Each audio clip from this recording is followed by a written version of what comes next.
Jina langu ni Ogola Sospito Kongo. Nataka kumshukuru Yesu aliyekutana na maisha yangu. Mwaka 2017 ikiwa ni Disemba tarehe 23, siku zilikuwa zimebaki 2 ifike Krismasi. Wakati huo nilikuwa nimetoka shule ya upili, tulikuwa tumeenda likizo.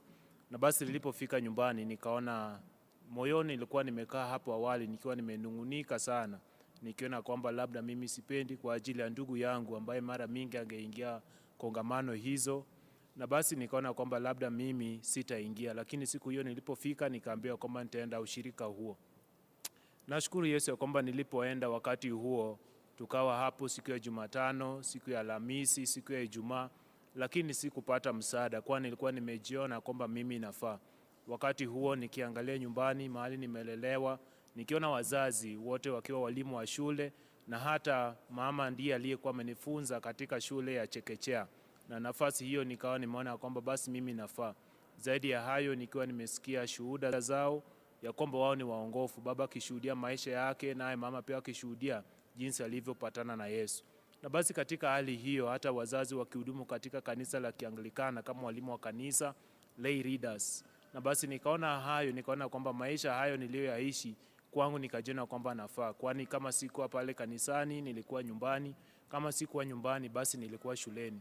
Lakini nashukuru Yesu kwamba siku hiyo njema niliyoitaja Disemba 23, Bwana alikutana na moyo wangu. Ulikuwa ni mwito wa mwisho, kongamano hilo likiwa linafika mwisho. Na mnenaji akanena katika Wakorintho wa kwanza 15:53. Na neno lilipokuwa likiendelea, Bwana akanong'oneza na moyo wangu ya kwamba mimi kama Sospita na moyo wangu huu unaokufa shati nijivae na mwili usiokufa ambao ni Yesu Kristo ndiposa nipate maisha. Basi nikaona mambo hayo yakiwa wazi machoni pangu na dhambi zangu zikaanza kuja moja baada ya mwingine. Nikiwa katika hali hiyo, mwito huo wa mwisho, mhubiri akiwa baada na ubiri, nikaona dhambi zangu hizo. Hata wakati huo nikiwa nimeenda kongamano hilo na nikiwa nimehadaa baba pale nyumbani ya kwamba anipe simu yake kusudi tukaweza kuwasiliana. Lakini moyoni shetani alikuwa amenipeleka katika hali ya kutafuta msichana katika kongamano hilo ili awe kipenzi changu. Na jambo la kusikitisha ni kwamba hata katika hali hiyo nikiwa nimekaa hapo Jumatano, nikatumia rununu hiyo kumtongoza, na haswa nikiwa nimetumia rununu aliyokuwa nayo ilikuwa hata ya dada yake.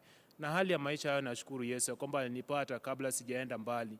Lakini hata dhambi zingine ambazo nilikuwa nimezitenda hali nilipokuwa nikikua kama kijana, dhambi hata ya kutazama filamu chafu za pornografia pale nyumbani nikichukua simu na hata kujificha katika nyuma ya ndugu yangu. Nashukuru Yesu ya kwamba hayo yote alijifunua machoni pangu. Pale nyumbani ilikuwa yule aliyejipenda kwa kiwango kikubwa, na hata kile kilichokuwa changu mara mingi nikawa hata ndugu zangu wenyewe wakigusa basi inakuwa ni shida, na basi hata nakosa kuichukua na hata kusema kwamba nimewaachia.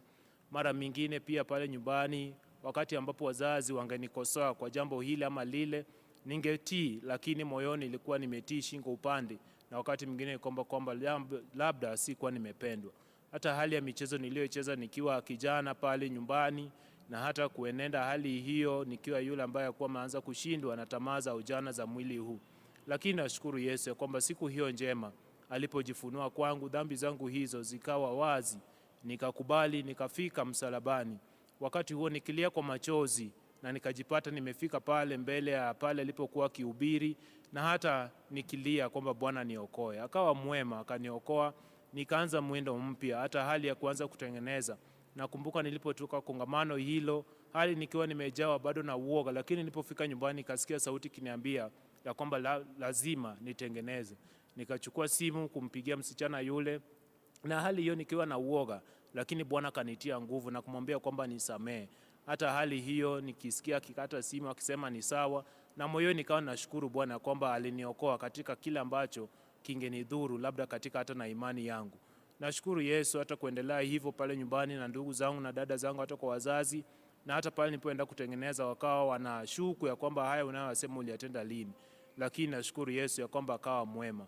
Wokovu huu ambao Yesu alinipatia bado sijai juta, lakini kila wakati nazidi kumlilia Bwana nikiangalia nikisema kwamba iwapo singeokoka wakati ule, basi labda maisha yangu yangeenda kombo. Nashukuru Yesu huyu amezidi kuwa mwema katika maisha yangu, akiniendeleza hata kumaliza shule ya upili, kuingia chuo kikuu pale JKUAT, na Bwana akawa mwema hata kuniendeleza katika hali hiyo ya masomo. Na pale kujakosa kuwa na changamoto.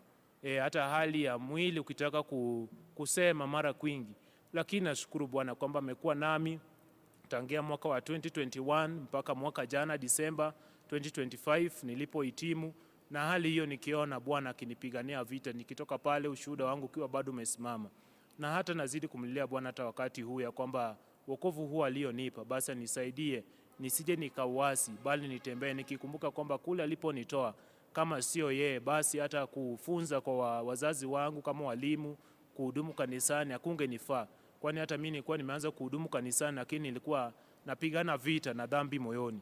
Lakini wakati huu Bwana amezidi kuwa mwema. Dhambi inapokuja ananikumbusha ya kwamba ninapoita damu ya Yesu basi nazidi kuwa mwema, na damu hiyo basi ndiyo imenitia nguvu hadi wakati huu.